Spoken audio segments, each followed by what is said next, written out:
तो दोस्तों आज हम लेकर आए हैं आप लोगों के लिए एक धमाकेदार लव स्टोरी जिसमें हमारे मेल लीड जिनका नाम चैन होता है स्टार्टिंग इन्हीं के दिखाए जाने से होती है। वह किसी कंपनी की मीटिंग या डेट नाइट पर आए थे जहां पर वह अपने होटल का रूम नंबर भूल जाते हैं और दूसरे रूम में जाकर बैठ जाते हैं। उधर नीचे चल रही होती है एक पार्टी जिसमें हमारी फीमेल लीड मिंग भी आई होती है।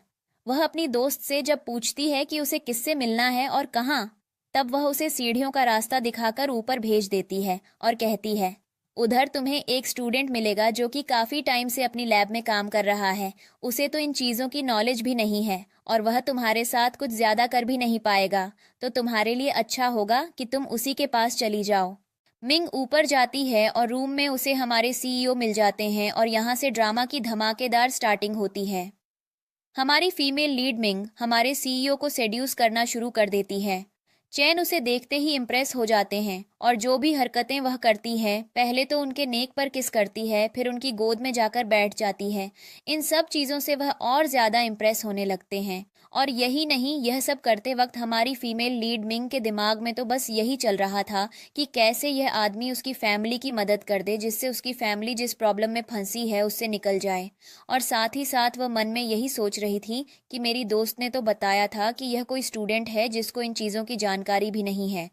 लेकिन ये बात गलत निकली क्योंकि हमारे सीईओ बहुत तेज निकले। उन्होंने भी शुरू कर दिया अपना रोल और जैसे ही वह फॉर्म में आए मिंग को उन्होंने पलट दिया। तभी मिंग ने तुरंत उन्हें रोक दिया और उनसे कहने लगी कि वह अभी इस चीज़ के लिए रेडी नहीं है। और हमारे सीईओ जो कि एकदम कोल्ड हार्टेड और एकदम रूड हैं, वह यहाँ पर आकर मिंग के सामने बिल्कुल ही पिघल जाते हैं। जिसके बाद मिंग जैसे ही नीचे आकर अपनी दोस्त से मिलती है तो उसे बताती है कि तुमने जैसा कहा था कि वह कोई स्टूडेंट होगा, उसे इन चीज़ों की जानकारी नहीं होगी, ऐसा कुछ भी नहीं था। उसे सब कुछ आता था। इनफैक्ट वह तो मेरे ऊपर चढ़ गया था। जिस पर उसकी फ्रेंड उसे कहती है तुम शायद गलत रूम में घुस गई थी, पर कोई बात नहीं, तुम जल्दी ही जान जाओगी कि आखिर तुम्हें किसके साथ होना था और कब करना था। इधर हमारे सीईओ जो कि बिल्कुल इम्प्रेस बैठे थे, उनके दिमाग में कुछ नहीं सिर्फ मिंग चल रही थी। उनका असिस्टेंट उनके पास आकर कहता है जितना आप इस लड़की के बारे में सोच रहे हो, इतना आपने आज तक किसी के बारे में नहीं सोचा। आखिरकार इस लड़की ने आपके साथ किया क्या? जिस पर सीईओ जवाब में बस इतना ही कहते हैं, इतनी नॉर्मल, स्ट्रॉन्ग और परफेक्ट लड़की मुझे आज तक कभी मिली ही नहीं। जिसको मेरे पैसों से भी मतलब नहीं है, उसको बस यही है कि वह खुश कैसे रहे और मुझे खुश कैसे रखे। मुझे ऐसी ही लड़की चाहिए थी। और फिर वह कहते हैं नीचे कंस्ट्रक्शन का बोर्ड लगाकर बेसमेंट में किसी को भी आने मत देना, क्योंकि उनका प्लान था वहां पर जाकर मिंग से मिलने का। इधर मिंग जैसे ही नीचे उतरती है और होटल के जैसे ही बाहर आती है, वह पहचान जाती है जू को, जिसके साथ उसे सच में हुकअप करना था। वह देखने में भी एक सीधा साधा लड़का और एक लेबोरेटरी में दिन रात काम करने वाला आदमी लग रहा था। वह दूर से देखकर उसे पहचान जाती है और सोचती है कि उससे कितनी बड़ी गलती हो गई। आखिर उसे जाना किसी और के साथ था और वह चल किसी और के साथ गई। वह पेड़ के पीछे छिपकर जू को देख रही थी और तभी पीछे से सीईओ आकर उसे डरा देते हैं, जिससे वह थोड़ा खिंचती है। इधर जू को लगता है कि पेड़ के पीछे कुछ तो हो रहा है, लेकिन उसके साथ खड़ी लड़की उसे जाने से मना कर देती है। फिर जब वे दोनों अंदर चले जाते हैं तब हमारी मिंग सीईओ से एक ही सवाल करती है कि आखिरकार आपके जैसे नाम के और आपके जैसे दिखने वाले लोग इस होटल में कितने हैं। जिस पर सीईओ थोड़े नाराज हो जाते हैं और वह यही सोचते हैं कि इस लड़की को मेरे बारे में पता भी नहीं है और यह मुझसे मिलना भी नहीं चाहती थी, ये तो मुझे गलती से मिल गई। जिस पर वह थोड़ा गुस्सा होकर वहां से दूर जाकर बैठ जाते हैं। इधर मिंग को जब समझ आता है कि उसने सीईओ को गुस्सा कर दिया है, वह तुरंत जाकर उनके पैर के पास बैठ जाती है और उनसे कहती है बट आपसे हुकअप करके मुझे अच्छा तो लगा। जिस पर सीईओ उससे कुछ तो नहीं पूछते, बस इतना पूछते हैं आखिर तुम्हें चाहिए क्या। जिस पर वह पहले तो सोचती है कि क्या मैं अपने फैमिली के सारे डेट चुकाने को कह दूं या फिर यह कह दूं कि मेरी फैमिली को बचा लो। बहुत सोचने के बाद वह सिर्फ इतना ही जवाब देती है, आपको मेरे फैमिली की सिक्योरिटी का ध्यान रखना है और बाकी किसी चीज़ का नहीं। जिस पर सीईओ हाँ में जवाब देते हैं और मिंग भी खुश हो जाती है। हमारे सीईओ अभी भी नहीं मानते। वह बस मिंग से एक ही सवाल करते हैं, तुम तो मुझे जानती भी नहीं हो, लेकिन फिर तुम मेरे होटल रूम में कैसे आ गई। जिस पर वह कुछ जवाब नहीं देती और फिर दोनों वहां से चले जाते हैं। जाते जाते मिंग बस इतना ही कहती है, मुझे आपसे कुछ भी नहीं, बस प्यार चाहिए। और आप मुझे पहले नहीं जानते थे, लेकिन अब तो जानते हो, इसलिए प्लीज मुझे धोखा मत देना। हमारी मिंग को क्या पता था कि सीईओ तो उसके प्यार में पागल ही हो रखे हैं। लेकिन उसके बाद वह फाइनली अपनी असली आइडेंटिटी मिंग को बता देते हैं और कहते हैं, आज के बाद भूलना मत कि मैं कौन हूँ। जिस पर मिंग भी अंदर से खुश हो जाती है, क्योंकि वह तो बस यही सोच रही थी कि उसे एक ऐसा ही इंसान चाहिए था जो उसे फाइनेंशियली भी मदद कर सके और उसे सिक्योरिटी भी दे सके। जिसके बाद फिर हम देखते हैं कि मिंग को उसका भाई पकड़कर घर लेकर आ जाता है और उसके मॉम डैड सब उसे डांटते हैं कि इतनी रात तक तुम बाहर कैसे थी। तुम्हें पता है कि यह एरिया कितना अनसेफ है, लेकिन फिर भी तुम यहाँ पर आवारा की तरह डोलती रहती हो। क्या तुम्हें बिल्कुल भी फिक्र नहीं है खुद की? जिस पर उसका भाई तुरंत उससे पूछ लेता है कि यह तुम किसका सूट लेकर घर आई हो। जिस पर फिर वह अपने घर वालों को बताती है कि उसने आज किसके साथ हुकअप किया। सब उसे बकवास कह रहे होते हैं, लेकिन थोड़ी सी डांट के बाद मिंग उन लोगों को बता देती है कि अब जो भी प्रॉब्लम्स हम लोग फेस कर रहे हैं, आगे से नहीं करेंगे, क्योंकि चैन उसकी मदद के लिए हमेशा है, उसने कहा है। यह सुनने के बाद मिंग की मॉम उसे और भी ज्यादा डांटती है और फिर सब सोने के लिए चले जाते हैं। अगले दिन सुबह का सीन दिखाया जाता है, जहां पर मिंग तुरंत उठी ही थी और उसे कॉल अपनी दोस्त का आता है। वह जैसे ही कॉल पिक करती है, उसकी दोस्त से बताने लगती है कि कल रात उसने किसके साथ हुकअप किया था। वह बताने लगती है, मैंने जिस स्टूडेंट के पास तुम्हें भेजा था, तुम उसके पास तो गई नहीं, लेकिन तुम जिसके साथ हुकअप करके आई हो, वह एक नॉर्मल इंसान नहीं, बल्कि तुमसे 8 साल बड़ा है और चैन ग्रुप का सीईओ है। जिस पर मिंग उससे कुछ तो नहीं कहती, बस इतना कहती है कि कोई बात नहीं, अब जब मुझसे गलती हो गई है तो यह गलती मुझे अच्छी लग रही है। मुझे इसे एक्सेप्ट करके अब आगे बढ़ना होगा। तभी उसकी दोस्त उसे वार्निंग देती है सीईओ के लिए कि वह कितने रूड हैं और कितने क्रूएल भी। यह सब सुनने के बाद मिंग को थोड़ा तो डर लगने लगता है, लेकिन वह सोचती है कि जैसा भी है अब तो मेरा ही है, क्या कर सकते हैं। जिसके बाद मिंग दोबारा सो जाती है और फिर उसके सपने में हमारे सीईओ आते हैं और फिर दोनों के बीच में रोमांस शुरू हो जाता है। सीईओ आते हैं, उसके पास बैठते हैं, उसे दोबारा नेक पर किस करने लगते हैं और बाकी जो आगे की चीजें होती हैं वह शुरू हो ही नहीं पाती कि मिंग की नींद खुल जाती है और उसे अपने घर से कुछ चिल्लाने की आवाज आने लग जाती है। वह जैसे ही नीचे उतरती है, वह देखती है कि एक आदमी उसके घर में पैसे मांगने के लिए आया हुआ था और वह जैसे ही नीचे उतरती है, उस आदमी की गंदी नजर मिंग पर ही पड़ जाती है। वह सीधा कहता है, अगर तुम लोगों को मेरे पैसे नहीं देने तो तुम लोग मुझे अपनी बेटी भी दे सकते हो। आखिर ये है कितनी कमाल, देखते ही तो मेरा मन मचलने लगता है। यह सुनने के बाद मिंग का भाई तो बिल्कुल ही अपने आप को कंट्रोल नहीं कर पा रहा था। वह जैसे तैसे रोक रहा था। मिंग के पापा, मिंग की मॉम सब उसको यही कह रहे थे कि तुम्हारे पैसे तुम्हें टाइम से मिल जाएंगे, अभी हमारे पास नहीं है। इसका मतलब ये नहीं कि तुम मुझसे जबरदस्ती मेरी बेटी या मेरी चीज लेकर जाओगे। जिसके बाद वह आदमी बिल्कुल ही इंसानों की तरह उनके साथ पेश नहीं आ रहा था और वह तो मिंग को देखकर उसको ही लेने की जिद पर बैठ गया। उसने एक कॉन्ट्रैक्ट सामने रखा और सीधा कहा कि अगर तुम लोग आज मुझे पैसे नहीं दोगे तो मैं मिंग को लेकर यहाँ से चला जाऊंगा। इस बार तो मिंग के भाई को यह बात बर्दाश्त नहीं हुई। उसने एक जोरदार तमाचा मारा उस आदमी को जो पैसे लेने आया हुआ था। जिसके बाद उस आदमी को भी जब यह चीज हजम नहीं हुई तो उसने भी अपने आदमियों को मिंग के मॉम डैड और भाई के पीछे लगा दिया और कहा उन लोगों को मारने के लिए। मिंग के भाई को जब बहुत मार पड़ रही थी तब मिंग ने सोचा कि सीईओ को कॉल करके यह सारी बातें बतानी चाहिए, क्योंकि उसने प्रॉमिस किया था कि वह उसे हर मोमेंट में बचाएगा।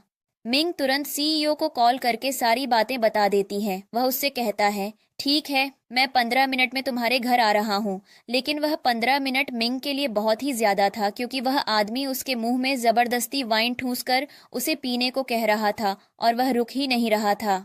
मिंग अपने मन में यही सोच रही थी कि उसने तो मुझे 15 मिनट का कह दिया, लेकिन क्या तब तक मैं जिंदा भी रह पाऊंगी जिस हिसाब से ये मेरे साथ बिहेव कर रहा है। इधर मॉम डैड सब चिल्ला रहे थे कि उसके साथ कुछ मत करो, मेरी बेटी को छोड़ दो, लेकिन उनकी एक भी नहीं सुन रहा था। तब तक इधर सीईओ की एंट्री हो जाती है और उस आदमी के लोग उसे पहले ही आकर बता देते हैं कि चैन ग्रुप के सीईओ अपनी कार में अपने लोगों को लेकर यहाँ पर आ रहे हैं। सीईओ जैसे ही अंदर आता है, वह आदमी उन्हें देखकर शांत हो जाता है और सीधा कहने लगता है, मुझे पता नहीं था कि यह लोग आपसे जान पहचान रखते हैं। अगर मुझे पता होता तो मैं इन लोगों के साथ कभी ऐसा नहीं करता। प्लीज मुझे माफ कर दो। लेकिन सीईओ उसकी एक भी नहीं सुनता। वह सीधे अपने लोगों को ऑर्डर देकर कहता है, पहले तो इससे सॉरी बुलवाओ, और अगर यह अच्छे से न बोले तो इसे उसके घुटनों पर बैठाकर वैसे ही वाइन पिलाओ जैसे इसने मेरी मिंग के साथ किया। जिस पर मिंग के मॉम डैड तो ये सारी चीजें देखकर शॉक ही हो जाते हैं कि आखिरकार ये कौन है और ये मेरी बेटी की इतनी मदद क्यों कर रहा है। तभी सीईओ उनके पैसे भी चुका देता है और डेट माफ करवा देता है, लेकिन उस आदमी से सॉरी बुलवाकर ही मानता है। वह आदमी भी कम नहीं था, अच्छे से उसने सॉरी भी नहीं बोला, इसलिए फिर सीईओ से घुटनों पर बैठाकर उसे उसी तरह वाइन पीने को मजबूर करता है जैसे उसने मिंग के साथ किया था। उसके बाद सीईओ अपने लोगों से कहता है, इसे उठाकर यहाँ से ले जाओ। इतने अच्छे घर में ऐसे लोगों का होना बिल्कुल भी अच्छा नहीं है। और फिर मिंग से ये कहता है कि मैं बाहर गाड़ी में तुम्हारा इंतजार कर रहा हूँ। अगर तुम्हें किसी चीज की भी जरूरत है या तुम्हें कुछ चाहिए तो तुम मेरे साथ मेरे घर चल सकती हो। मैंने तुम्हारी अरेंजमेंट अपने घर में अच्छे से कर दी है। जिसके बाद सीईओ वहां से चला जाता है। लेकिन इधर मिंग के घर में उसके मॉम डैड और भाई मिलकर उससे पूछने लगते हैं कि आखिर यह है कौन और यह तुम्हारी मदद क्यों कर रहा है। जिस पर वह अपने घर वालों को बताती है कि मैंने कल रात ही आप लोगों से कुछ बातें शेयर की थीं, लेकिन आप लोगों ने मेरी बात को हल्के में लिया था। यह रहा इसका सबूत, और आज जो हुआ है आप लोगों के साथ वह आगे कभी नहीं होगा, क्योंकि मैं इन्हीं के साथ रहूंगी और आप लोगों पर कभी कोई प्रॉब्लम नहीं आने दूंगी। जब तक ये लोन की प्रॉब्लम खत्म नहीं हो जाती तब तक मैं चेन के साथ ही रहने वाली हूँ। और फिर वह अपने कुछ सामान लेकर सीईओ के साथ कार में बैठ जाती है और कहती है, मुझे अपने साथ अपने घर ले चलो, मैं वहीं पर तुम्हारे साथ सेफली रहना चाहती हूँ। सीईओ पहले तो थोड़ा शॉक होता है, लेकिन फिर सोचता है कि क्या अचानक से ये डिसीजन क्यों लिया। लेकिन मन ही मन वह खुश भी हो रहा होता है कि अब हमेशा वह उसके साथ रहेगी, आसपास रहेगी, जिससे उसे मिस नहीं करना पड़ेगा। कार में जब सीईओ का असिस्टेंट पूछता है कि अब हमें कहाँ जाना चाहिए, जिस पर वह कहता है कि विला लेकर चलो। यह सुनकर मिंग थोड़ी शॉक हो जाती है कि इतने महंगे घर में क्या मैं फ्यूचर में सीईओ के साथ रहूंगी। जिस पर असिस्टेंट फिर मिंग से पूछता है कि क्या मैं ये कॉन्ट्रैक्ट के बदले विला आपके नाम कर दूं, जिससे आप लोगों की प्रॉब्लम थोड़ी कम हो जाएगी। लेकिन मिंग तुरंत मना कर देती है और कहती है कि ऐसा कुछ भी करने की ज़रूरत नहीं है, मैं खुश हूँ चैन के साथ, मुझे किसी चीज़ की भी ज़रूरत नहीं है। वह मेरे साथ है तो वह सारी चीज़ों को देख लेगा। उसके बाद जैसे ही विला आता है सब लोग कार से निकल रहे होते हैं, लेकिन मिंग सीईओ को कार में ही रोक लेती है और उसे थैंक यू कहती है, उसे आज की प्रॉब्लम से बचाने के लिए।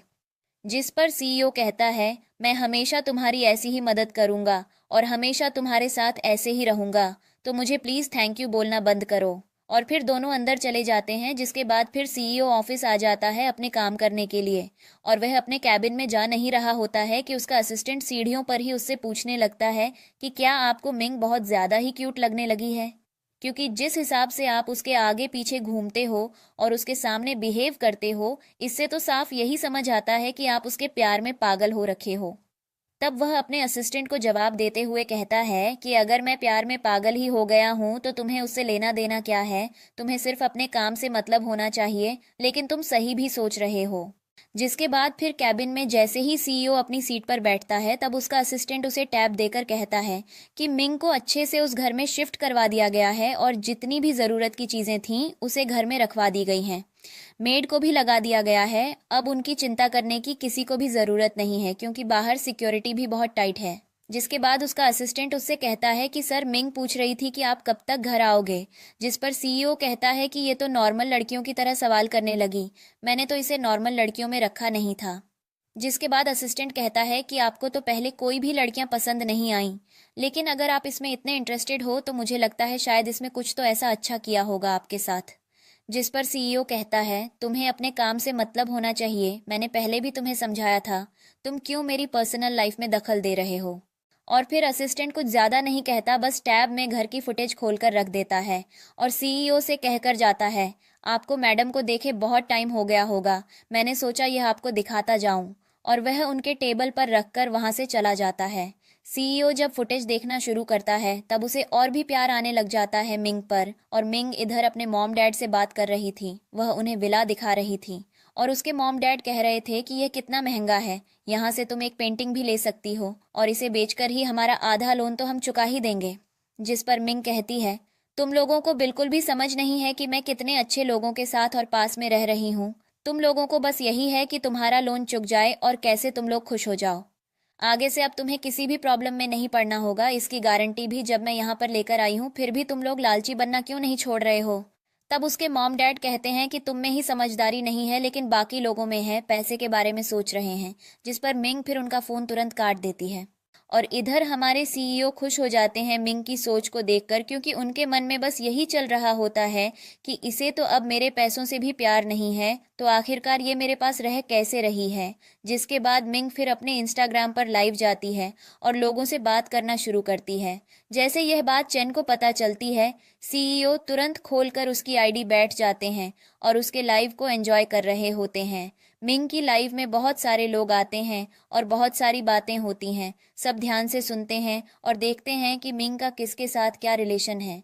उसके बाद हम देखते हैं मिंग किचन में खड़ी होकर सीईओ के लिए कुछ खाना बनाने की कोशिश कर रही थी, लेकिन उससे बन तो नहीं रहा था क्योंकि उसने आज तक कभी किचन में काम ही नहीं किया था।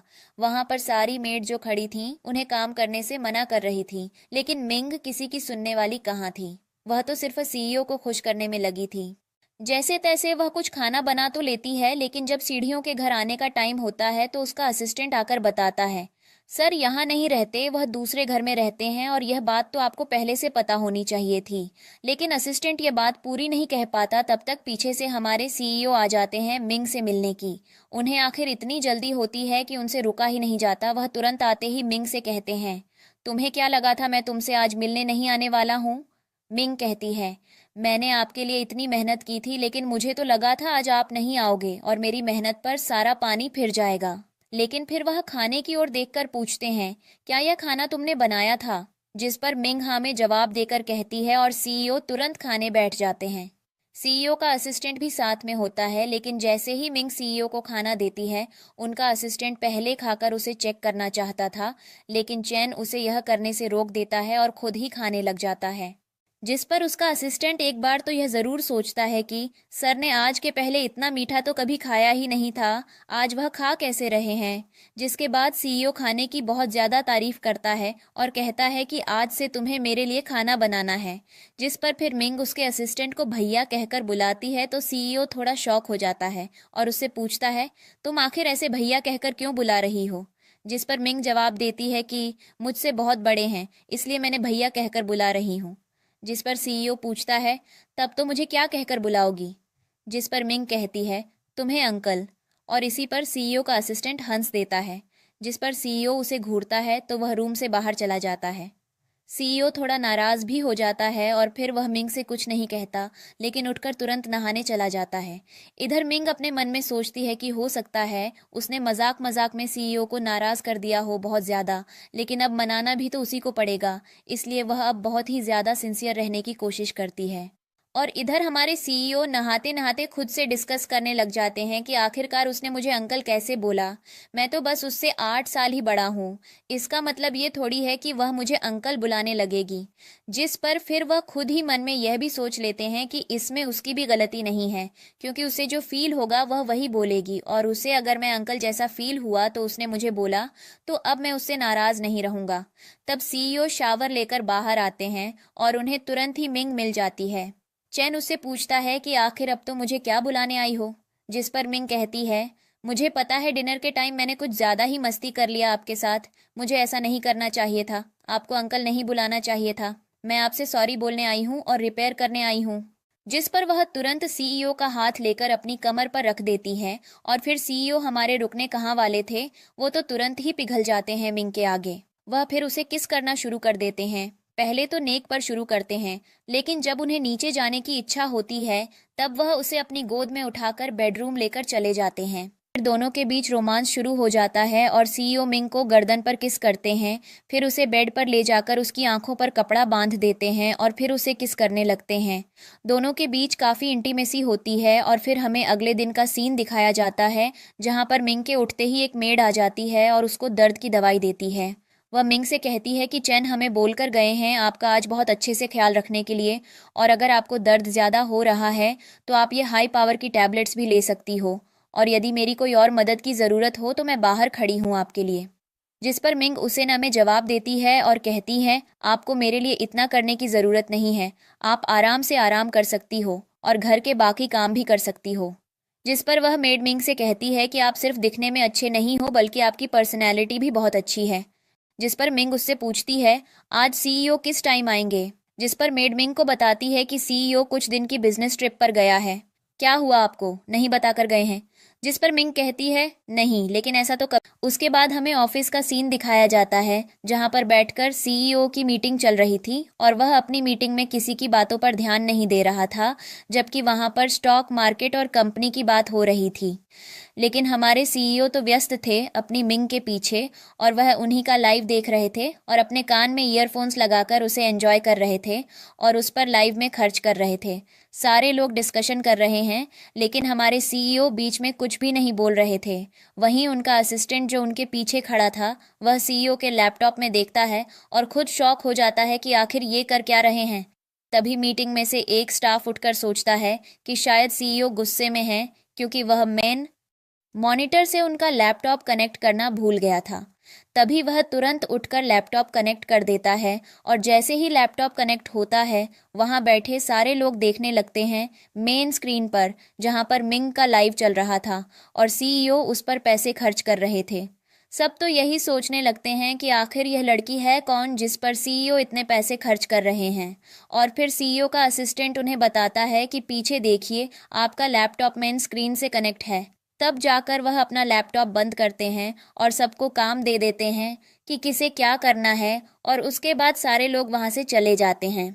इधर हमारी मिंग सोचती है कि किसने लाइव में उस पर इतना पैसा खर्च कर दिया है और वह तरीके ढूंढने लगती है कि कैसे ये पैसे वह उसे वापस कर पाए।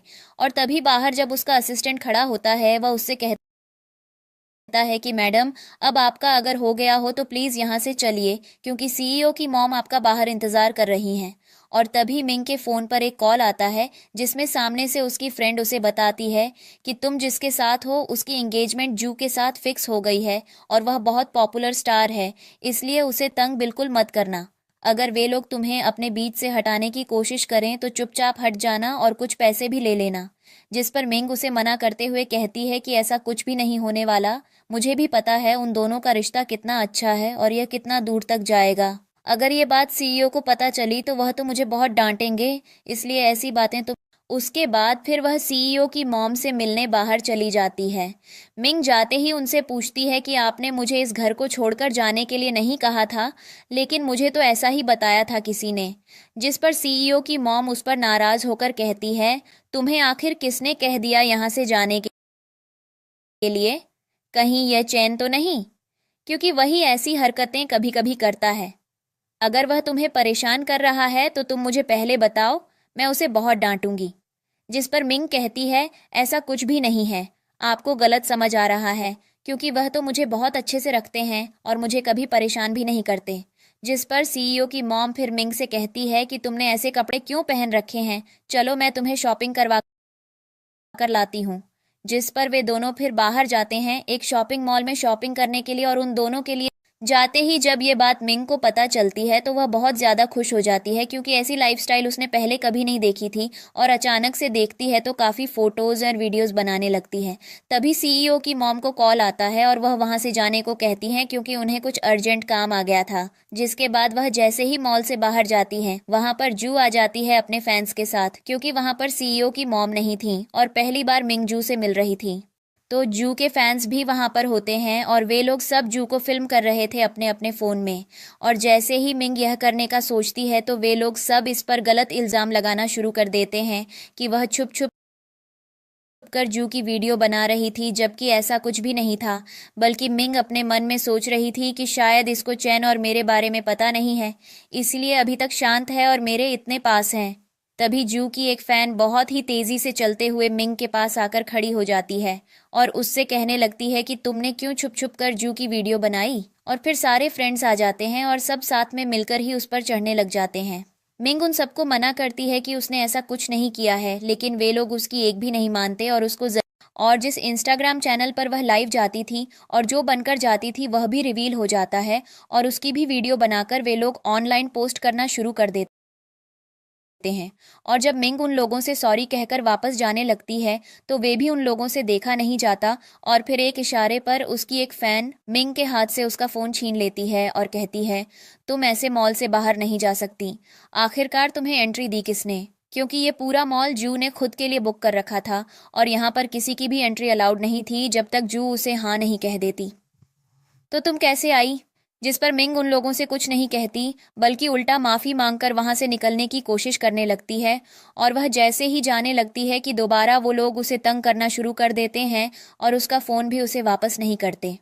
वे लोग मिंग से बार बार यही कहते हैं कि तुमने जो वीडियो बनाई है उसे हमारे सामने डिलीट करके जाओ, और यदि तुम ऐसा नहीं करती हो। मिंग तो पहले उन लोगों से बहुत रिक्वेस्ट करती है कि उसने ऐसा कुछ भी नहीं किया, लेकिन ये लोग मानने को तैयार नहीं थे और इसी बात को बार बार रिपीट कर रहे थे। मिंग ने जब उनसे कहा कि वह सिर्फ यहाँ पर शॉपिंग करने आई थी और वह वहीं कर रही थी, उसका और कोई इरादा नहीं था, लेकिन उसकी कोई भी बात यहाँ पर नहीं सुनी जा रही थी। इनफैक्ट उसके फ़ोन की लॉक को ज़बरदस्ती जू ने खोल दिया और फिर उसकी इंस्टाग्राम वाली पहचान को वहाँ खड़े सारे लोगों को बता दिया। फिर वे सारे लोग मिलकर उसको ट्रोल करने लगे। तभी इधर हम अपने सीईओ को कार में देखते हैं, जो कि इंस्टाग्राम पर मिंग की स्टोरी देख रहे थे। और तभी उनका असिस्टेंट उनसे पूछता है कि अगर आप उनको इतना ही मिस कर रहे हो तो क्यों ना मैं अगली फ्लाइट से उन्हें यहाँ बुला लूँ। जिस पर सीईओ उसे डांटते हुए कहता है कि तुम्हें अपने काम से मतलब रखना चाहिए, मैं आगे से तुम्हें नहीं समझाऊंगा। और फिर असिस्टेंट चुपचाप गाड़ी इधर फिर मॉल में हम देखते हैं कि मिंग को परेशान करना वे लोग नहीं छोड़ रहे थे। इनफैक्ट वे लोग उसके इंस्टाग्राम चैनल पर उसकी पर्सनल फोटोज लीक करने की बातें करने लगे थे और वे लोग वीडियो चालू कर कर खड़े हो गए थे और मिंग से कह रहे थे कि वह उनसे लाइव माफ़ी मांगे। जिस पर मिंग मना करती है और छीनकर उनसे पहले तो फ़ोन वापस ले लेती है, लेकिन वे लोग यहाँ भी कहाँ मानने वाले थे। और फिर एक औरत दोबारा मिंग को पीछे से गिरा देती है और उसका फ़ोन भी छीन लेती है और फिर वह मिंग पर हाथ भी उठाती है। मिंग वहीं पर चुप रहती है और किसी को कुछ नहीं कहती, लेकिन वे लोग इसका नाजायज़ फ़ायदा जू इधर से सारी चीज़ों का फ़ायदा उठाना शुरू कर देती है और वह कहती है, या तो इसको कहो लाइव आकर मुझसे माफ़ी मांगे और नहीं तो इसके कपड़े फाड़कर इंटरनेट पर इसकी वीडियो वायरल कर दो। सारे उसकी बात मानने लग जाते हैं और मिंग पर हाथ उठाते हैं और साथ ही उसके कपड़े को फाड़ने लग जाते हैं। मिंग उन्हें रोकने की बहुत कोशिश करती है, लेकिन वह उन लोगों को रोक नहीं पाती और तभी एंट्री होती है हमारे सीईओ की और उन्हें देखकर सब रुक जाते हैं। और फिर मिंग के पास तुरंत जाकर वह बैठ जाते हैं। उसे सही करने के बाद वह पहुंच जाते हैं उस लड़की के पास जिसने मिंग के कपड़े फाड़े थे और वह उसके हाथ में चाकू घुसा देते हैं, यह कहते हुए कि तुम्हारी हिम्मत कैसे हुई मेरी मिंग को टच भी करने की। जिस पर वह औरत पहले तो माफ़ी मांगती है और कहती है, मुझे पता नहीं था कि यह आपकी इतनी क्लोज है, अगर मुझे पता रहता तो शायद मैं उसको छूने से भी डरती, प्लीज़ मुझे माफ़ कर दीजिए। लेकिन वह एक की भी नहीं सुनते और सबको यही कहते हैं कि तुम लोगों को जो करना था तुम लोगों ने कर लिया, अब तुम लोगों के साथ मुझे क्या करना है। तभी बीच में जू बोल पड़ती है कि यह क्या तरीका था इन लोगों के साथ ऐसे बिहेव करने का, यह लोग मेरे हैं। जिस पर सीईओ उसे डायरेक्ट यह जवाब देते हैं कि तुम अपना मुंह बंद रखो, यदि तुमने कुछ बीच में बोलने की कोशिश की तो मैं तुम्हें भी उठा लूंगा। जिस पर वह चुप हो जाती है और फिर सीईओ मिंग को गोद में उठाते हैं और लेकर अपने घर आ जाते हैं।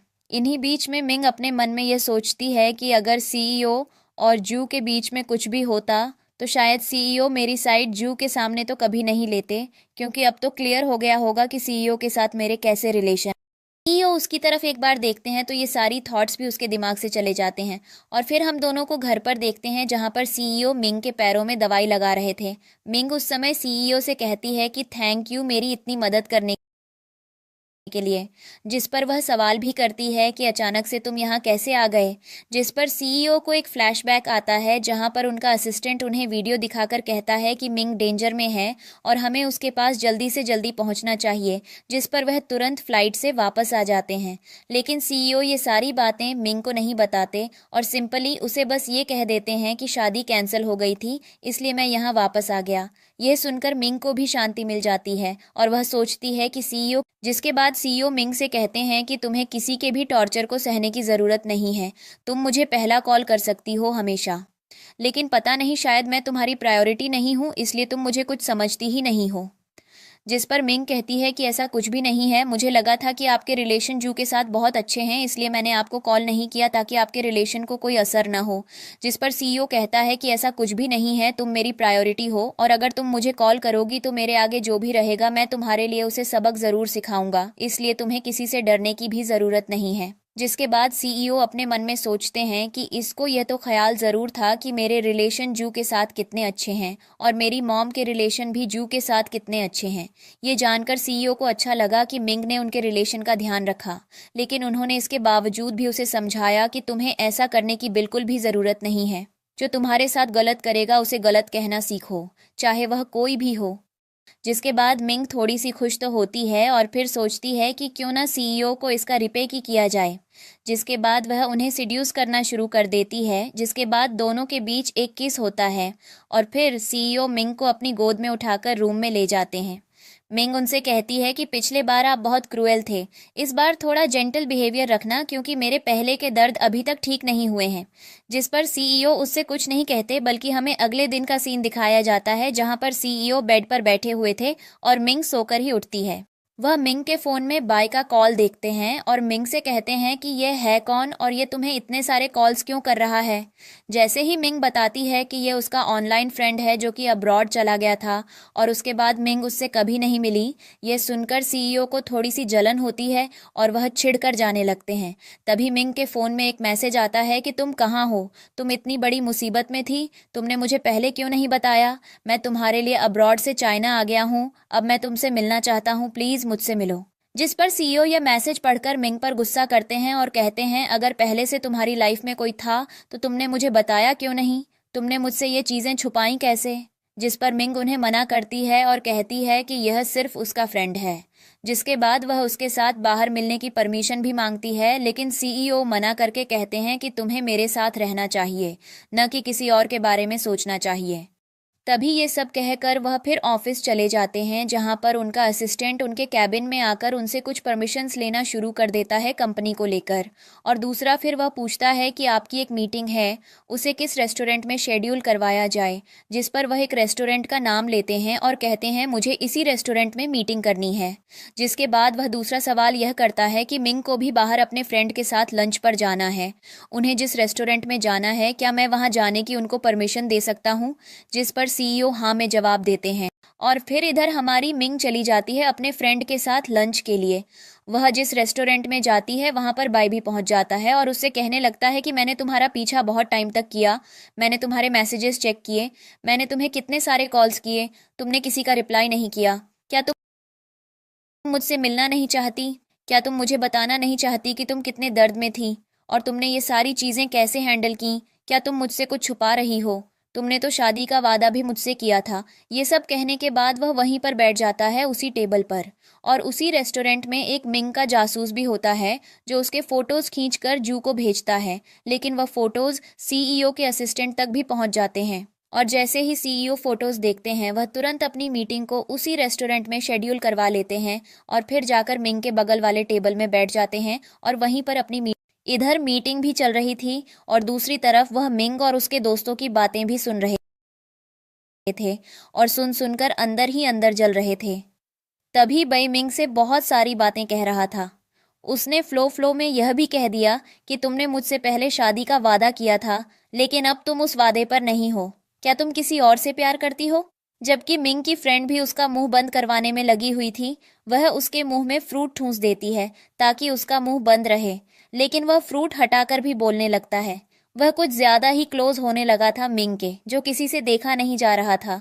और मिंग इन सब से बचने के लिए वॉशरूम वह जैसे ही वॉशरूम जाती है पीछे से सीईओ भी वहां पहुंच जाते हैं और उसे खींचकर अंदर ले जाते हैं।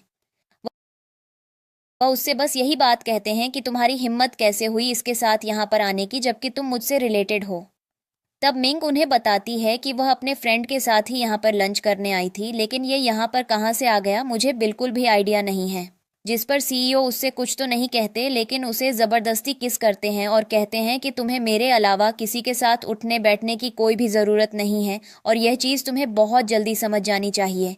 जिस पर मिंग समझ जाती है कि सीईओ गुस्से में है। फिर सीईओ मिंग को दोबारा एक जोरदार किस करते हैं और कहते हैं अच्छा होगा कि तुम कार में मेरा गुस्सा शांत करने के लिए कुछ करो, वरना तुम्हारा आज क्या होगा ये मैं भी नहीं बता पाऊंगा। जिस पर मिंग जैसे ही टेबल पर जाकर अपनी दोस्त को बाएं बोलने लगती है, इधर सीईओ अपनी मीटिंग को भी खत्म कर जैसे ही मीटिंग खत्म होती है और सीईओ कार के अंदर जाते हैं, तब वह देखते हैं कि अंदर पहले से ही मिंग बिल्ली बनकर बैठी हुई थी, सिर्फ और सिर्फ सीईओ को प्लीज करने के लिए और उन्हें अच्छा फील कराने के लिए। सीईओ तो उसे देखकर खुश और इम्प्रेस दोनों हो जाते हैं। फिर वह उसे अपनी तरफ जोर से खींचकर एक अच्छा सा किस करते हैं और कहते हैं आज के बाद यही तरीका अपनाना मुझे खुश करने के लिए, क्योंकि तुम ऐसे ही अच्छे लगती हो और मुझे ऐसे ही पसंद हो, बिल्कुल मेरी और मेरी बात मानती हुई।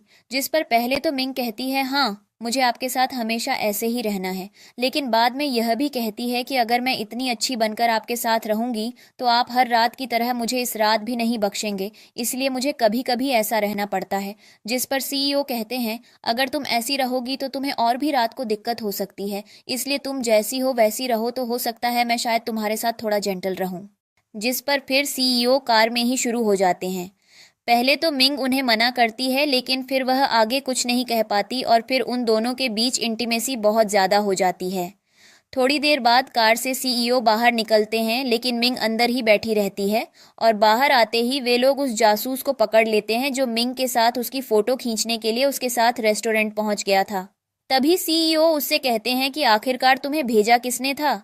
जिस पर इतना सारा मार खाने के बाद सीईओ के असिस्टेंट से वह फाइनली सच बोल देता है कि उसको जू ने भेजा था।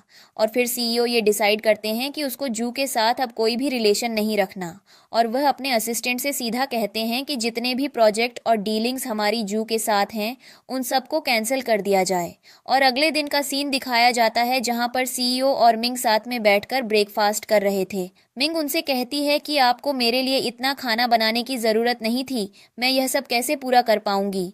तब सीईओ उसे स्ट्रॉबेरी जूस देकर कहते हैं ये तो तुम्हारा फेवरेट है ना, इसे पी लो। जिस पर जब मिंग पूछती है कि आखिर यह आपको पता कैसे चला, तब सीईओ बताते हैं कि मैंने तुम्हारे दोस्त के साथ कल कुछ बातें सुन ली थीं और वह शायद मेरे लिए फ़ायदेमंद साबित हुई। जिसके बाद जब मिंग सीईओ को स्ट्रॉबेरी जूस ऑफर करती है, तब वह स्ट्रॉबेरी जूस तो नहीं पीते, लेकिन मिंग को किस करके उसका टेस्ट ज़रूर ले लेते हैं और फिर वह ऑफिस के लिए निकल जाते हैं। इधर जू अपने घर में आराम से बैठी हुई थी कि तभी उसकी एक असिस्टेंट उससे कहती है कि जिससे आपको बदला लेना था वह बदला पूरा हो चुका है। तभी जू के फ़ोन में उसके ऑफिस से किसी कलीग का कॉल आता है और वह उन्हें बताता है कि चेन ग्रुप ने उसे बैन कर दिया है और जितनी भी डीलिंग्स और प्रोजेक्ट्स उनके बीच थे उन्हें भी कैंसिल कर दिया गया है। यह सुनकर तो जू पागल ही हो जाती है और सब कुछ फेंकने लगती है और चिल्लाने लगती है कि जबकि पहले तो सीईओ मेरे पीछे था, लेकिन अब पता नहीं उसने क्या जादू किया है, वह उसके सामने किसी की न सुनता है ना देखता है। यह सब कहकर वह सीईओ को बहुत सारी गालियां देती है और अपने घर का सामान फेंकने लगती है। आखिर में जब उसे कोई ऑप्शन समझ नहीं आता, तब वह मिंग के लाइव में पहुंचकर बकवास करना शुरू कर देती है कि कैसे सीईओ और उसका रिश्ता एक नाजायज रिश्ता है और कैसे सीईओ उसके पीछे पागल है। जिसके बाद सीईओ भी अपने ऑफिस में बैठकर मिंग का लाइव देख रहे थे। वह कुछ कुछ मैसेजेस का रिप्लाई भी कर रहे थे, जिसे देखकर सारी ऑडियंस पागल हो रही थी और यह सोच रही थी कि आखिर इतना बड़ा आदमी एक नॉर्मल सी लड़की के पीछे इतना पागल क्यों है। और फिर सीईओ दोबारा लाइव पर मिंग को पैसे भेजना शुरू कर देते हैं। यह देखकर मिंग उन्हें रोकने को कहती है, लेकिन वह रुकने वाले कहाँ थे। मिंग को अपना लाइव ही बंद करना पड़ता है। इन सारी बकवासों के बाद मिंग के पास एक असिस्टेंट आता है। वह उससे कहता है कि सीईओ की मॉम आपसे मिलना चाहती हैं, क्योंकि वह आपको एक म्यूजियम में कुछ पेंटिंग्स दिखाने के लिए लेकर जाना चाहती हैं। तब मिंग उन्हें मना तो और जैसे ही वह जाती है और कुछ पेंटिंग्स देखती है, तभी वहीं पर जू भी पहुंच जाती है। पता नहीं कैसे ये लोग एक ही जगह पर आ जाते हैं। और जैसे ही जू आती है, सीईओ की मॉम को दोबारा कुछ काम पड़ जाता है, वह मिंग को दोबारा वहीं पर छोड़कर चली जाती हैं। सब लोग वहां पर पेंटिंग्स देख रहे थे और एंजॉय कर रहे थे कि तभी जू की नज़र मिंग पर पड़ती है और वह दोबारा उसकी बेइज्जती करने वहां पहुंच जाती है। इधर मिंग फिर सोचने लगती है कि जो पैसे उसे लाइव पर इंसान भेज रहा है उसे वापस किया जाए, क्योंकि उसके मन में बस यही चल रहा था कि अभी अभी वह अपने लोन से फ्री हुई है और दोबारा उसे कोई लोन दे रहा है। इससे अच्छा है कि वह पैसों को पहले ही वापस कर दे, जिससे बाद में उसे कोई दिक्कत न आए। वह तुरंत मैसेज करने लगती है उस अकाउंट पर कि आप मुझे अपना अकाउंट डिटेल्स भेज दीजिए जिससे मैं आपको आपके पैसे वापस कर पाऊं, क्योंकि मुझे ऐसे किसी से पैसे लेना पसंद नहीं है। सीईओ को यह बात बुरी तो लगती है, लेकिन कहीं ना कहीं अच्छी भी लगती है कि जिससे वह प्यार करते हैं उसका नेचर कितना अच्छा है। वह पैसों के लिए लाइव पर नहीं बैठती, वह बस इसलिए बैठती है क्योंकि लाइव जाना उसे पसंद है। इधर फिर हम जू को देखते हैं कि वह कैसे मिंग के पास जबरदस्ती जाती है और उसकी बेइज्जती करना शुरू। पेंटिंग एग्जीबिशन में जू का मुंह बंद तो नहीं होता, वह सबके सामने यही कहने लगती है कि इस दो कौड़ी को यहाँ पर घुसने कैसे दे दिया। जिस पर जब सारे लोग जू को वहां पर पहचान जाते हैं तो वे लोग यह भी जान जाते हैं कि कैसे सीईओ ने उसे पूरे शहर में बैन करके रखा है।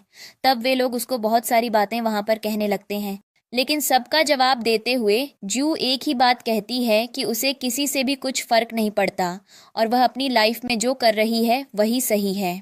कभी कभी जू उनमें से कुछ लोगों को गालियां भी दे देती है, जिसे सुनकर मिंग उसे तुरंत चुप करवाकर कहती है कि तुम्हारा कोई हक नहीं बनता ऐसे लोगों को गालियां देने में।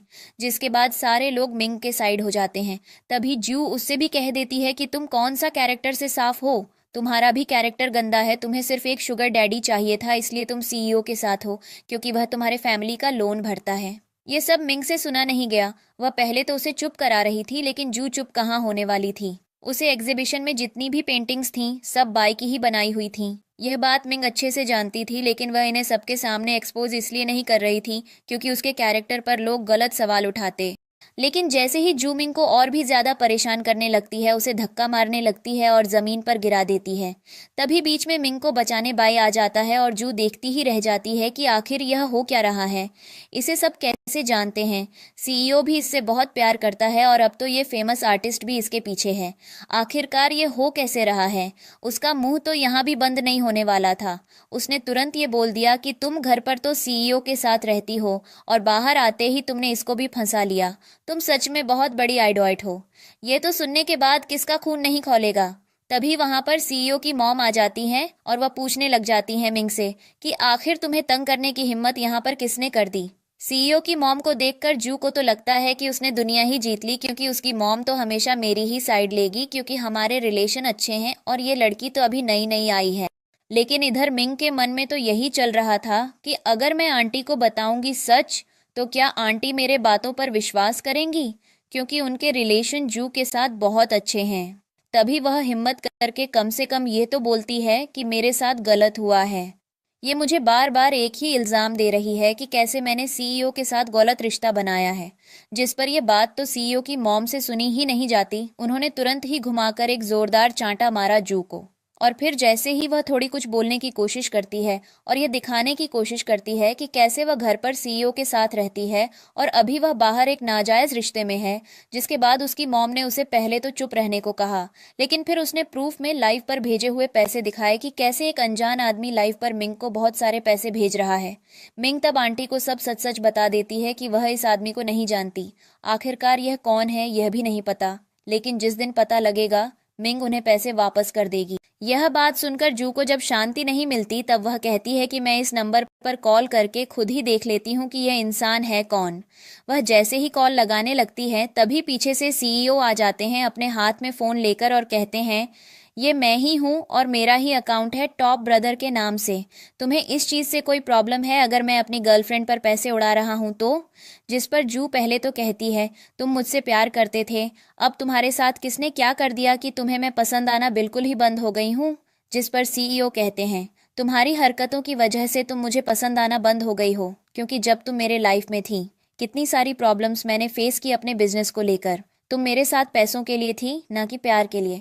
इसे तो मेरे 1 रुपया नहीं चाहिए, सिर्फ प्यार चाहिए, लेकिन तुम्हें सिर्फ और सिर्फ मेरा पैसा चाहिए था। जिस पर जब जू को और कोई जवाब नहीं मिलता तब वह यही कहती है कि मेरे दादाजी ने तुमसे वादा किया था कि उनके मरने के बाद तुम मेरा ध्यान अच्छे से रखोगे। क्या तुम मेरा यही ध्यान रख रहे हो।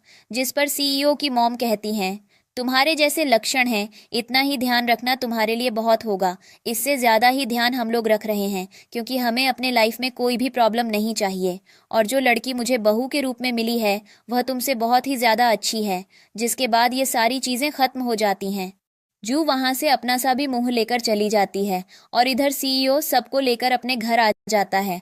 और आते ही मिंग सबसे पहले उसे कहती है कि जो पैसे आपने मुझे लाइव में भेजे थे उसमें से इंस्टाग्राम ने कुछ काट लिया है, बाकी पैसे मैंने आपको ट्रांसफ़र कर दिए हैं, लेकिन जो इंस्टाग्राम ने काटे हैं वह भी मैं आपको ट्रांसफ़र कर दूंगी, क्योंकि मैं किसी के पैसे अपने पास नहीं रखती, मुझे रिपे करना अच्छा लगता है।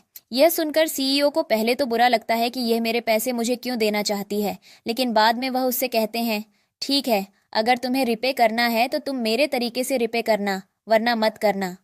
जब मिंग को समझ नहीं आता तब हमारे सीईओ तो थे ही उसे समझाने के लिए। वह दोबारा उसे उठाते हैं और बेड पर ले जाते हैं। फिर दोनों के बीच किस होता है और फिर वह दोनों ज्यादा ही इंटीमेट हो जाते हैं, इतना कि अगले दिन की सुबह हो जाती है और दोनों को पता ही नहीं चलता।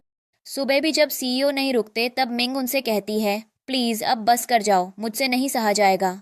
जिस पर सीईओ कहते हैं, तुम मेरी हो और तुम सब सहयोगी, मुझे सब अच्छे से पता है। और फिर दोनों के बीच एक और इंटीमेट सीन होता है, जिसके बाद दोनों जब चैन से सो रहे होते हैं तब सीईओ के फोन में कॉल आता है उनके ऑफिस से कि उन्हें अर्जेंटली ऑफिस आना होगा किसी काम से। जिस पर सीईओ उठकर जब जाने लगते हैं तब मिंग उनसे कहती है, आखिर इतना भी क्या जरूरी हो गया था कि आपको जाना पड़ा।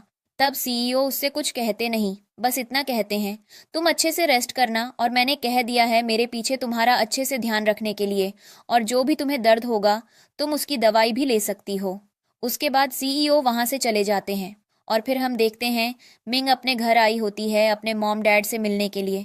उसके डैड उससे बताते हैं कि जितने भी पैसे तुमने सीईओ से लिए हैं वह सारा लोन चुका देंगे, क्योंकि उनकी कंपनी भी अब अच्छी चलने लगी है और जो पैसे लेकर लोग भागे थे उन्हें भी पकड़ लिया गया है। तब मिंग थोड़ी सी खुश तो हो जाती है। और इधर सीईओ भी ऑफिस में बैठे बैठे मैंगो मिक्सी कर रहे थे। तब उन्हें 2 दिन की बिजनेस ट्रिप पर भी जाना था, इसीलिए वह निकल गए थे और वहां जाकर भी वह मिंग को बहुत ज्यादा मिस कर रहे थे। और इधर मिंग अपने घर में कर रही थी। तब जब मिंग की मॉम उससे पूछती है कि तुम्हें वहां पर कोई परेशान तो नहीं करता, जिस पर मिंग उन्हें बताती है कि अगर मुझे कोई भी परेशान करने की कोशिश भी करता है तब सीईओ मेरे पास होते हैं और मैं तुरंत उनसे कह देती हूँ तो वह मेरी हेल्प करने फटाफट से पहुंच जाते हैं। जिसके बाद ये बातें सुनकर तो मिंग की मॉम भी उनसे थोड़ा इम्प्रेस हो गई थी। और इधर सीईओ अपने होटल रूम में यही सोच रहे थे कि मिंग उन्हें फ़ोन क्यों नहीं कर रही है। जब बहुत देर हो गया तब वह शॉवर लेने के लिए फाइनली चले गए और जैसे ही गए तभी मिंग का वीडियो कॉल उनके फ़ोन पर आया। मिंग ने जैसे ही वीडियो कॉल किया सीईओ नहा रहे थे। मिंग उन्हें देखकर इम्प्रेस हो गई और उसे थोड़ी शर्म भी आ रही थी, लेकिन वह मन में यही सोच रही थी कि इतने अच्छे से उसने पहले कभी सीईओ को देखा ही नहीं था, लेकिन वह बहुत अच्छे और हैंडसम दिखते हैं। जिसके बाद उन दोनों के बीच थोड़ी सी प्यार भरी बातें होती हैं और फिर मिंग उन्हें सोने के लिए भेज देती है तुरंत ही गुड नाइट कहकर। और फिर मिंग अपने मन में यही सोचती है कि किसी के लिए इस तरीके से काम करना भी आसान नहीं है, जबकि अगला इंसान इतना एनर्जेटिक हो। लेकिन फिर उसके दिमाग में सारी बातें थोड़ी ही देर चलती हैं, वह भी सो जाती है। अगले दिन का फिर हमें सीन दिखाया जाता है जहां पर सीईओ अपने ऑफिस में बैठकर कुछ काम कर रहे थे और वह अपने असिस्टेंट से कहते हैं कि जो भी काम है वह 3 दिन के अंदर हमें पूरा करना पड़ेगा, क्योंकि मुझे अर्जेंटली चाइना वापस जाना है, मुझसे यहाँ नहीं रहा जा रहा। उनका असिस्टेंट उन्हें थोड़ा सा छेड़कर कहता है, क्या आपको ऐसा तो नहीं लगता कि आप मिंग को बहुत ही ज्यादा मिस कर रहे हो? जिस पर सीईओ कहते हैं, तुम अपने काम पर क्यों नहीं ध्यान देते? क्या तुम्हारे पास इतना टाइम है कि तुम इतना बकवास कर लेते हो? क्या मैं तुम्हारा टाइम काटूं? जिस पर असिस्टेंट कुछ तो नहीं कहता, लेकिन चुपचाप वहां से चला जरूर जाता है। जिसके बाद जब असिस्टेंट को ओवरटाइम मिलता है तब वह सोचता है कि सीईओ के साथ ऐसा क्या किया जाए जिससे उसकी ओवरटाइम हट जाए। इसलिए वह अपनी बुद्धि बहुत तेज लगाता है और मिंग को भी बुला लेता है उसी शहर में जिस शहर में सीईओ फिलहाल थे। इधर जू और सीईओ की कंपनी के कुछ लोग मिलकर साथ में यह प्लानिंग करते हैं कि जैसे ही मिंग सीईओ से मिलने होटल के अंदर जाएगी, रूम में उसे कोई और ही औरत दिखेगी और उसे लगने लगेगा कि वही उसकी गर्लफ्रेंड है। और सेम ऐसा ही होता है। जब सीईओ का असिस्टेंट उन्हें लेकर आ जाता है होटल रूम में, तब अंदर जाते ही मिंग को एक दूसरी औरत दिखती है और मिंग के पूछने पर वह यही बताती है कि वह सीईओ की गर्लफ्रेंड है जो अभी इधर मीटिंग करने आए हुए हैं। जब मिंग सीईओ के असिस्टेंट को कॉल करके पूछती है कि वह कब फ्री होने वाले हैं, तब उनका असिस्टेंट कहता है कि उनको फ्री होने में अभी बहुत टाइम है, इसलिए आपको वेट करना होगा। इधर उनका असिस्टेंट मन में अपने यही सोचता है कि मैं तो अपने बॉस को ये सरप्राइज देकर खुश कर दूंगा। जैसे ही वह अपने रूम में जाएंगे, उन्हें मिंग दिखेगी तो वह ज़रूर मेरे ओवर टाइम को कम कर देंगे। जिसके बाद मिंग तो नाराज होकर होटल से बाहर चली जाती है और वहां पर 1 मिनट भी नहीं रुकती। रास्ते पर जाते जाते उसका फ़ोन भी टूट जाता है, जिससे वह सीईओ को फ़ोन भी नहीं कर पाती, लेकिन आखिरी कॉल उसने उन्हीं को किया था। और जब सीईओ अपने मीटिंग से फ्री होकर मिंग को कॉल करना शुरू करते हैं, लेकिन जब मिंग फ़ोन नहीं उठाती, तब सीईओ समझ जाते हैं कि मिंग ज़रूर किसी प्रॉब्लम में है, क्योंकि मिंग तभी फ़ोन करती है जब वह कोई प्रॉब्लम में होती है।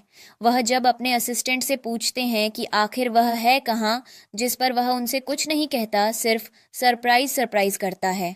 और जैसे ही सीईओ अपने रूम में जाते हैं, वह देखते हैं किसी और औरत को उनके बेड पर लेटे हुए, जिस पर सीईओ को बहुत ही ज्यादा बुरा लगता है। लेकिन वह उस समय कुछ कह तो नहीं पाते, बस उनके मन से यही निकलता है कि कोई बात नहीं, ऐसा सब करते हैं। और मैं समझ गया था तुम यह क्यों बोल रही हो, इसलिए मैंने तुम्हारा उस समय साथ दिया, लेकिन तुम मेरे साथ खुश तो हो ना।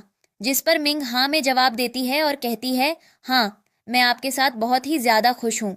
इस बात से सीईओ खुश हो जाते हैं कि आखिरकार उनके पास रहकर मिंग खुश तो है। जिसके बाद फिर सीईओ के फोन में कॉल आता है उनकी मॉम का। वह बुला रही थी मिंग को पेंटिंग दिखाने के लिए, जो उनके घर में बहुत पहले से पड़ी हुई है और पीढ़ियों से चली आ रही है। जिस पर पहले तो वह मना कर देते हैं, यह कहकर कि मिंग अभी बहुत ही ज्यादा थकी हुई है, इसलिए वह किसी से नहीं मिलेगी, उसे रेस्ट करने की बहुत जरूरत है। लेकिन बाद में जब उनकी मॉम नहीं मानती, तब वह मिंग को लेकर उनके घर चले जाते हैं। इधर फिर हम देखते हैं जब तैयारियां चल रही थीं, तब वहां पर जू उनसे मिलने आती है और रिक्वेस्ट करती है कि सीईओ से आपका ही है, मेरा कॉन्ट्रैक्ट कैंसिल न करें, क्योंकि उनके साथ काम करके ही मेरे घर में रोजी रोटी आ रही थी। अब मैं अगर उनके साथ कोलैबोरेशन नहीं करूंगी तो मुझे कोई यहाँ पर नहीं पूछेगा। आंटी पहले तो उसे मना कर देती हैं, ये कहकर कि अब कुछ नहीं हो सकता, मेरा बेटा जो सोच लेता है वह वही करता है, और उसने सोच लिया है कि वह तुम्हारे साथ काम नहीं करेगा, मतलब नहीं करेगा। जू के बहुत हद तक बोलने के बाद भी सीईओ की मॉम उसे मुंह पर मना कर देती हैं और उसे वहां से जाने को कहती हैं। जिसके बाद फिर हम देखते हैं कि सीईओ इधर मिंग के साथ घर पर आ जाते हैं और आते ही सीईओ की मॉम उसे बहुत अच्छी तरीके से ग्रीट करती हैं, उससे उसका हाल चाल पूछती हैं और अपने बेटे को बहुत ही ज़्यादा डांटती हैं। ये क्या कर रहे हो तुम, तो इसका बिल्कुल भी ख्याल नहीं रखते। ये देखो कितनी पतली होती जा रही है, जो कि हर मॉम की आदत होती है। जिस पर सीईओ कहते हैं, मैं तो इसका ध्यान बहुत अच्छे से रखता हूँ, आप इससे खुद पूछ सकती हो। जिसके बाद मिंग भी जवाब देते हुए कहती है कि हाँ, ये मेरा ध्यान बहुत अच्छे से रखते हैं। जिसके बाद सीईओ की मॉम मिंग से कहती हैं कि तुम्हें कुछ अच्छा पहनना चाहिए, कुछ ज्वेलरी पहननी चाहिए और अपने आप को सजाकर रखना चाहिए। जिस पर मिंग कहती है, मुझे ऐसी चीज़ें पहनने की आदत नहीं है और इतनी महंगी तो बिल्कुल भी पहनने की आदत नहीं है। जिस पर सीईओ की मॉम इम्प्रेस हो जाती हैं और कहती हैं कि इतनी अच्छी बहू मुझे शायद ही कहीं मिलेगी। ये सुनकर तो मिंग शॉक हो जाती है कि आंटी आखिर क्या कह रही हैं, मैं तो यहाँ पर सिर्फ पैसों के लिए थी और मुझे तो ये ट्रांजैक्शनल रिलेशनशिप ही लगता था, लेकिन बहू कहकर आंटी मुझे कब से बुलाने लगी। तभी अंदर से सीईओ की मॉम की असिस्टेंट आती है और वह मिंग को लेकर चली जाती है। वह उसे नई नई ज्वेलरी पहनाती है, ट्राई करवाती है और यह भी बताती है कि आज एक ब्लाइंड डेट पार्टी है। तभी इधर सीईओ की मॉम और सीईओ के बीच में कुछ बातें चल रही होती हैं, जिसमें सीईओ कहते हैं, मैं इससे प्यार करने लगा हूँ और आप मेरी शादी की डेट इसके साथ जल्दी फिक्स कर दीजिए, क्योंकि मुझसे रहा नहीं जा रहा। जिस पर सीईओ की मॉम बहुत ही ज़्यादा खुश हो जाती हैं और कहती हैं कि मुझे बस इसी दिन का इंतज़ार था कि कोई मेरे घर में आए और मुझे कंपनी दे। यह बात मैंने तो मिंग से छुपा कर रखी थी, लेकिन आज इस ब्लाइंड डेट में मैं उसे सब बता दूंगी। और इधर जब मिंग को पता चलता है कि आज घर में ब्लाइंड डेट पार्टी है, लेकिन उसे इस पार्टी के बारे में कुछ नहीं पता, तो उसका मन थोड़ा सा उदास हो जाता है। वह सोचती है कि आखिरकार ऐसी पार्टी अपने घर में क्यों रख रहा है, जबकि उसकी लाइफ में सिर्फ मैं ही हूँ। लेकिन उसका दिल थोड़ा सा टूट जाता है ये बात सुनकर, और वह मन ही मन में उदास होती है। जिसके बाद जब वह ज्वेलरी ट्राई करके बाहर आती है, सीईओ उसके पास जाकर उसकी थोड़ी सी तारीफ करता है, लेकिन उसे वह तारीफ भी झूठी लगती है और वह यही कहती है कि मुझे तुमसे कोई मतलब नहीं है, लेकिन मुझे बस कहीं बैठने की जगह दे दो क्योंकि मुझसे खड़ा नहीं रहा जा रहा। सीईओ फिर उसे रेस्ट करने के लिए एक टेबल पर बिठा देते हैं और बात करने लग जाते हैं एक दूसरी औरत से। मिंग दूर से टेबल पर बैठे बैठे देख रही थी सीईओ को उस औरत से हंस हंस कर बात करते हुए। उसे यह चीज अच्छी नहीं लग रही थी, लेकिन फिर भी वह कुछ कह नहीं पा रही थी। वह मन में यही सोच रही थी, आखिर सीईओ कैसा आदमी है, इसके लाइफ में मैं हूँ, फिर भी यह किसी और को देख रहा है और साथ ही किसी और से बात भी कर रहा है। जबकि सीईओ उस औरत से यही बात कर रहा था कि मिंग उसकी फियांसे है और वह उससे कितना प्यार करता है। लेकिन इधर मिंग कुछ गलत ही समझ रही थी। फिर वह उठती है और वहां से बाहर चली जाती है। बाहर जाती है तब उसे जू मिलती है, जो कि मिंग की वहीं पर बेइज्जती करना शुरू कर देती है। जू को तो बस समय मिलना था मिंग को कुछ भी कहने का, और यह टाइम उसके लिए बहुत ही ज़्यादा अच्छा था क्योंकि मिंग का दिल भी टूट गया था। पहले तो उसे ब्लाइंड डेट के बारे में बताया नहीं गया और अब इस लड़की के बारे में सीईओ ने उसे छुपाया, जिसके बाद जू मिंग को बहुत ही ज़्यादा सुनाती है और कहती है कि तुम सिर्फ पैसों के लिए इस घर में थी, तुम्हारा कैरेक्टर बिल्कुल भी अच्छा नहीं है, लेकिन पता नहीं कैसे इस घर में तुम्हें इतनी बड़ी जगह मिल गई और सीईओ के दिल में भी इतनी बड़ी जगह मिल गई। इधर जब सीईओ की मॉम कहती हैं कि जाकर मिंग को ले आओ, अब हम पार्टी शुरू करेंगे और यह अनाउंसमेंट भी करेंगे, तब सीईओ जब टेबल पर पहुंचता है उसे मिंग नहीं मिलती। वह अपनी मॉम को बताता है और उसे ढूंढने निकलता है। वह जैसे ही बाहर आता है देखता है इधर तो जू बहुत ज्यादा बेइज्जती कर रही है मिंग की, जो कि उससे देखा नहीं जाता और ना ही सीईओ की मॉम से देखा जाता है। आंटी भी आती हैं और एक जोरदार थप्पड़ मारती हैं जू को और यही कहती हैं कि तुम्हारी हिम्मत कैसे हुई मेरी बहू से ऐसे बात करने की। मैं एक बात आज यहाँ खड़े सारे लोगों को क्लियर कर देती हूँ कि ये होने वाली बहू है मेरे घर की। अगर इसके साथ किसी ने भी बदतमीजी से बात की तो मैं और मेरा परिवार उससे कभी जीवन में बात नहीं करेगा और साथ साथ दुश्मनी भी कर लेगा, क्योंकि हम अपने घर की लक्ष्मी के साथ ऐसा बर्ताव नहीं करते। हो सकता है आप लोग इस चीज़ को समझते हो। और बात रही जू तुम्हारी, तो तुमसे जिस चीज़ को भी छीना गया है वह तुम्हारी इन्हीं हरकतों की वजह से छीना गया है। तुम्हारे पास कुछ रहना ही डिजर्व नहीं करता, इसीलिए आज तुम्हारे पास कुछ भी नहीं है। बस अच्छे कपड़े पहनने से और अच्छे लोगों के सामने नाचने से तुम अच्छी नहीं बन जाओगी। और फिर सीईओ कुछ बॉडीगार्ड्स को बुलाते हैं और वहां से जू को लात मारकर बाहर भिजवा देते हैं। जिसके बाद मिंग इधर अपने मन में सोचने लग जाती है कि उसने सीईओ को कितना गलत समझा था कि वह उस लड़की से किस इंटेंशन से बात कर रहे हैं, लेकिन अब मुझे सब कुछ समझ आ गया है। उसके बाद पार्टी खत्म हो जाती है और सीईओ की मॉम बहुत ही ज़्यादा इमोशनल हो जाती हैं, यह सोचकर कि फाइनली उनके घर में एक औरत होगी जो उनके साथ होगी और उन्हें इस दिन का बहुत बेसब्री से इंतज़ार था। जिसके बाद वह तुरंत ही पहुंच जाती हैं मिंग के घर रिश्ते की बात करने के लिए। मिंग इधर सोचती ही रह जाती है कि इतनी जल्दी मैं इन लोगों के लिए क्या थी और इतनी जल्दी इन लोगों ने मुझे बहू बनाने का सोच भी लिया। आखिरकार यह मेरे साथ हो क्या रहा है, मुझे जानना पड़ेगा। लेकिन यह सब बहुत जल्दी में हो रहा है, यह मुझे ज़रूर समझ आ रहा है। जिसके बाद सीईओ और उनकी मॉम खुश होकर शादी की डेट अगले दिन रखवा लेते हैं। इधर मिंग के मन में बस यही बात चल रहा होता है कि यह शायद मुझसे शादी बस मेरी मदद करने के लिए कर रहा है। लेकिन जब यह बात सीईओ को पता चलती है मिंग के मुंह से, तब वह उसे उसी समय चुप करवाकर कह देते हैं कि मैं तुमसे प्यार करता हूँ और यह बात तुम्हें आज तक समझ आ जानी चाहिए थी, क्योंकि मैं अगर तुमसे प्यार नहीं करता तो मैं तुमसे शादी भी नहीं करता। मेरी इमेज के बारे में तुम्हें पहले बाहर लोगों ने बता रखा है और मैं इस चीज़ को ज़्यादा एक्सप्लेन नहीं करना चाहता, इसलिए तुम खुद समझ जाओगी तो ज़्यादा बेहतर रहेगा। जिसके बाद हम देखते हैं इन दोनों का रिश्ता एक अलग ही लेवल पर होता है, क्योंकि मिंग को भी समझ आ जाता है आखिर में कि सीईओ ही उसका सच्चा प्यार है।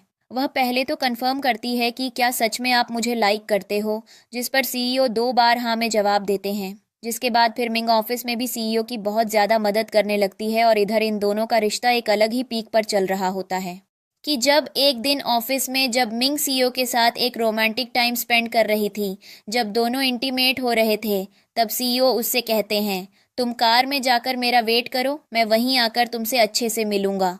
जिस पर मिंग हाँ में जवाब देती है और वह पार्किंग में जाकर कार ढूंढ रही होती है कि तभी वहां पर कुछ गुंडे आ जाते हैं और वहीं पर मिंग के साथ बदतमीजी करना शुरू कर देते हैं। पहले तो सीईओ इस चीज़ को नोटिस नहीं करते और अपने काम में बिजी रहते हैं। वह सोचते हैं कि जल्दी से जल्दी काम खत्म करके मैं कैसे मिंग के पास चला जाऊं, इसलिए वह कोई भी सीसीटीवी नहीं देखते।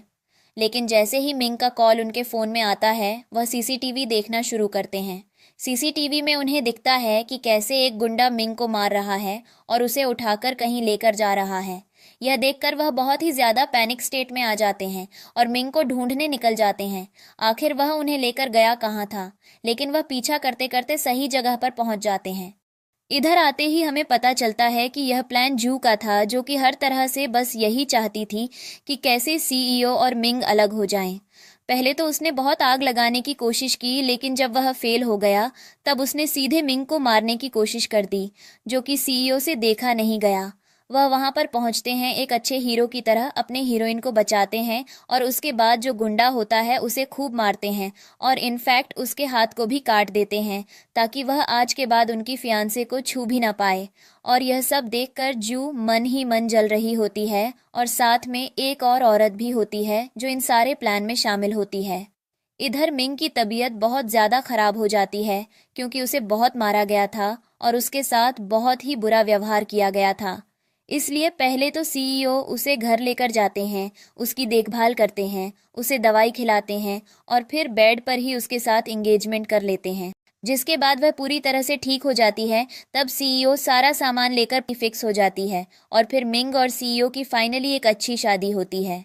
जिसके बाद फिर दोनों के बीच एक अच्छा सा रोमांस होता है और इसी के साथ हमारा ड्रामा खत्म हो जाता है। So guys,